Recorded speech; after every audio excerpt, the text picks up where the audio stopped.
নমস্কার। আজকে দৈনন্দিন রাশিফল নিয়ে আলোচনা করব। আজকে হচ্ছে 19 এপ্রিল 2025। আজকে হচ্ছে আপনার শনিবার।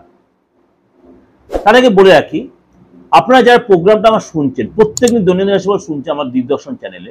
এই দিগদর্শন চ্যানেলেই কিন্তু আমার 1432 সালটা নিয়ে দেওয়া রয়েছে।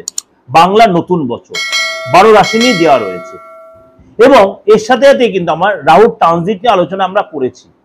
আপনারা অবশ্যই তার জন্য কি করবেন, আমার চ্যানেলে গিয়ে ঢুকে আপনি দেখতে পারেন, কিন্তু লিঙ্কে গিয়ে যদি আপনি প্রেস করেন, আপনি লিঙ্কে গিয়ে প্রেস করলে কিন্তু আপনি এই প্রোগ্রামটা ডিটেলে দেখতে পারেন 1432 সালটা কেমন যাবে আপনার রাশি, বা রাহুতে আপনার রাহু ট্রানজিট আপনার রাশি কেমন যাবে। আপনি কিন্তু এই লিঙ্কে গিয়ে প্রেস করে প্রোগ্রামগুলো আপনি ইন ডিটেলটা দেখতে পাচ্ছেন।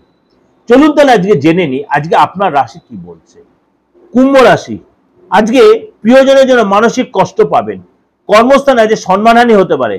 বাবার জন্য বিপদ থেকে রক্ষা পাবেন। আজকে ব্যবসার ক্ষেত্রে শুভ, কর্মক্ষেত্রে নতুন যোগাযোগ আসবে। সংসারে মাত্রা ছাড়া ব্যয় হবে। কোনো কাজে বন্ধুদের সাহায্য পেতে পারেন। প্রতিবেশীদের সঙ্গে খুব বুঝে শুনে কথা বলবেন। মাতৃস্থানীয় কোনো ব্যক্তির খারাপ ব্যবহারের জন্য কষ্ট পাবেন। অতিরিক্ত পরিশ্রম আপনার শরীরে অসুস্থতা আসতে পারে। আজকে বেশি চিৎকার করে গলা বাজিয়ে কথা না বলা গেলে শরীরে কোনো কষ্ট হতে পারে।